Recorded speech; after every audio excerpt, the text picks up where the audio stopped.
we are in month 10 of the TQS Block of the Month for 2014. It's A to Z for You and Me, designed by Janet Stone.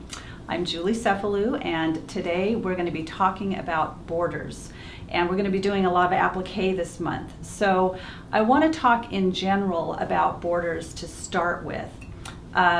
You're going to be cutting some strips, and the pattern talks about cutting strips on the lengthwise grain. And I want to just show you what that is and talk about it a little bit. So I've got a piece of fabric. This is the sashing fabric that I've been using. And the lengthwise grain runs parallel to the selvage. So it's going to work this way. The crosswise grain goes from selvage to selvage right as it comes off the bolt. So the lengthwise grain, the advantage of that lengthwise grain is that it doesn't have any stretch to it. It's nice and tight. It's going to help with the integrity of your quilt. So it's great to use for the borders. And the other advantage of using these strips on the lengthwise grain is that depending on how much yardage you have, you can get a long piece of fabric. Let's say I had 2 yards of fabric, I can get a strip that's 72 inches long. So I'm not going to have as much piecing, no seams on my borders. So it's a great way to use fabric for the borders. Next, I want to talk about the applique that we're going to be doing.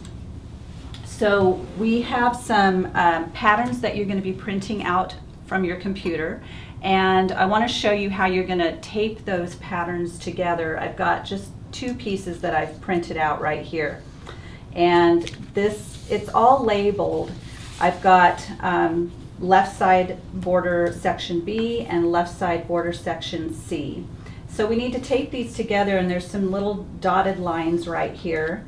And you'll want to cut one of these right on that dotted line. So let me just finish cutting this. And then you're going to match those up and tape them together. So really focus right here on that, that little applique part, and make sure those are on top of each other, lined up really well. And then just put some tape, and you'll do that for the entire border strip. This is the left side. You'll have the top border and the right side border. There isn't necessarily a template that you have to tape together for the bottom, and I'll talk about that a little bit later. The other thing I want to point out to you on this pattern is that it says to reverse the applique. And you only need to do that for the stars and for the trees. So all I did was, you can turn it over and copy it onto the back side. That'll give you a mirror image. I darkened my my lines here so that I could see through it, so it would show up on the camera. But these are also placement guides, so when you're ready to do the applique, you're going to need to see where to place everything. So you can either go over it with a Sharpie, you can use a light box, whatever will work for you. The other thing I want to tell you is that you're going to be doing a lot of petals, and I thought it was easier to make a template of that petal shape. So I used template plastic. You could use freezer paper, maybe a double thickness of freezer paper, but cut this out, and then it's a lot easier to draw. I think we've got 30-something petals that you're going to need to draw onto your fusible web. So having that template just makes it a lot easier to fit all of these in, and this is what you'll end up with. That's one of the petal shapes. Then the other thing that I used was all of these circles. You've got a lot of circles that you're going to be making, and I used these Perfect Circles by Karen K. Buckley, and you find the one that's the right size, and I've got mine labeled TQS. Fits right over that circle. Use that to draw your circles, if I can get it off of here, onto your paper, and you'll get nice perfect circles that way. then the tricky part is cutting them out perfectly, but at least we get a good start with a good drawn circle. Now let's talk about the vines and how we're going to do the stars for the applique border. So down here I've got my, my placement guide taped together, and I want to show you, let me first talk about the stars. You're going to be cutting out a lot of stars, and I think it's a good idea to label them. Otherwise you'll have all of these stars and you're going to have to be figuring out which star goes where. So they're labeled by color. So number 15 is associated with the color 15, and this is what that looks like. I suggest that you also write down that this one is for the left side border. So I would put a 15L here and then transfer that onto your star. This is actually the 15R, which is the right side border. So you'll have L, R for right, and then I would do T for top. And then you can easily figure out which star is going to go where. And then on the vines, let's take a look at how we're going to get those placed onto the border. So I'm going to take my blue border fabric and put it on top of my placement guide, and then I have my green vine here. You'll have these in lengths of about anywhere from 12 to 14 inches, and you're going to be tucking the ends of these underneath the stars. So you could start here, give yourself some overhang into that star, and then just go ahead and place it down first. Make sure you know where it's going and that it's long enough. And once you know that everything's right, then you can go ahead and glue baste that into place. So I would take my glue and then just put a line of that down the center here, and do half at a time, and make sure that's all right on top of your placement guide underneath, and then do the other half. So this is the first thing that you're going to do, is get those vines situated. There you go. And then you can go ahead and place your other components for the borders.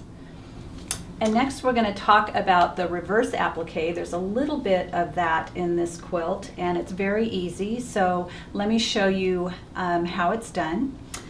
I've got this red flower here, and parts of this are done with reverse applique. And typically when you're doing applique, you're starting at the base layer and you're going up from there. So normally it would be something like this, and then the blue ring, and then the black circle, and then the star on top. We're going to reverse this a little bit, and we're going to do the, let me go back to here, the black circle down first, and then the blue ring around that, and then the star will go in the middle like that. So when you're cutting these out, make sure that the blue is going to be just a ring, and you're going to follow these two solid lines. The black circle, you're going to be cutting it actually on this dotted line right here. So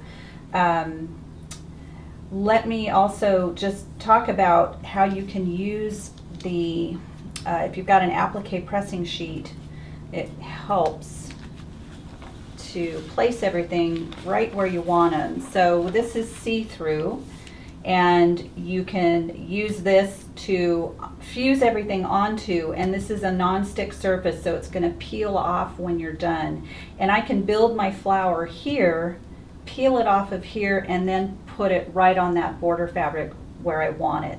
So I'm going to come on over to the ironing board, and we're going to go ahead and get this down with the iron and take these little pieces off.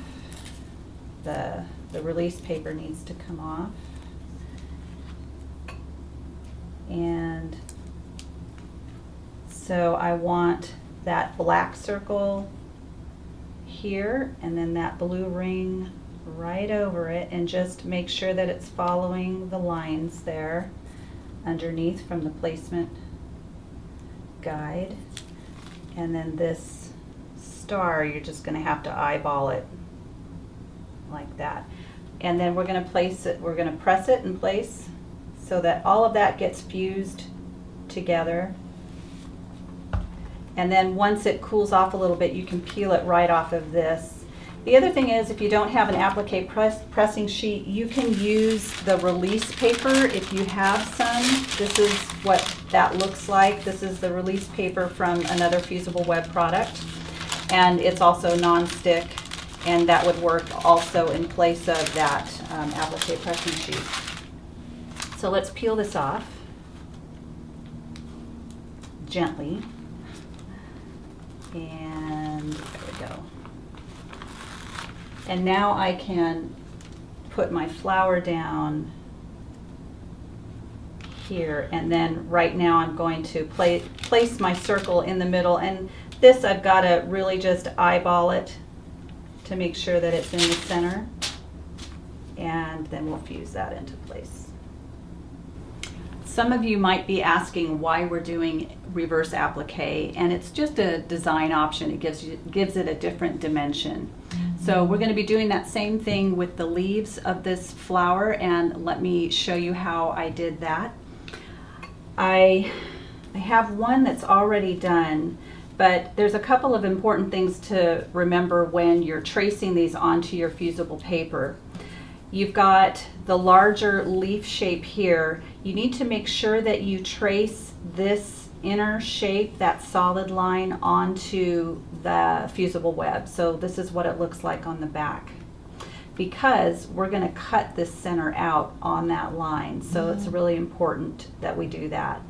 I'm going to go ahead and cut this out now, and I want to mention that I love using scissors that have a micro serrated edge. These are scissors by Karen K. Buckley, and they're awesome for applique. They really grip the fabric, and because they're micro serrated, it tends to fray less. Let me just get rid of this center.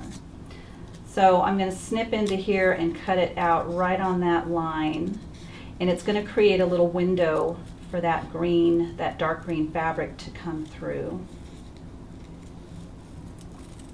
And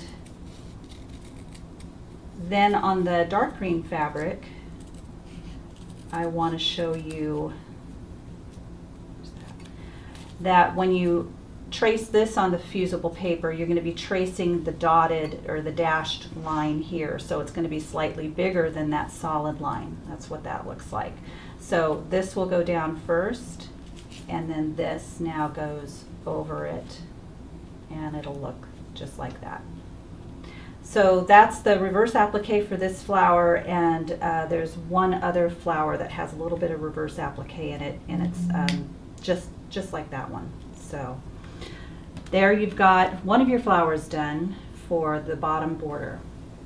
All right, here we are at the design wall. I've got part of my quilt behind me, what I've got completed so far, and I want to take a look at the borders, especially the corners of the top and the side borders. So when we're putting the vines on here, we're going to be leaving a tail on that top border vine. So you're going to leave about a 4 to 5 inch tail here, and the reason for that is that it needs to tuck around the corner and into this star, which is on the side border. So after you get your borders sewn on, you're going to finish off this part of the vine, and we'll also have to make sure that you leave this star right here partially unfused so that you can sneak that underneath it. The other thing I did was right here, there's another petal that needs to go right here. I left that off because it's going to go over the seam allowance just a little bit. So it might even be worth your while to make a note on the pattern itself that you need to leave this part unfused. It's easy to forget. And to leave this petal, it's the right hand side of that top border, off. The other thing that I want to mention is that I haven't stitched any of these down yet, but you're definitely going to want to stitch those first before you sew the borders on. So right now mine are unstitched, but eventually I will get those stitched first. Okay, we've talked about borders, and this is a great time to play with your blanket stitch. I showed you how that corner is going to work with the vine tucking under the star, but I want to remind you that this month we're working on the top and the bottom borders, and we're going to save those side borders for next month.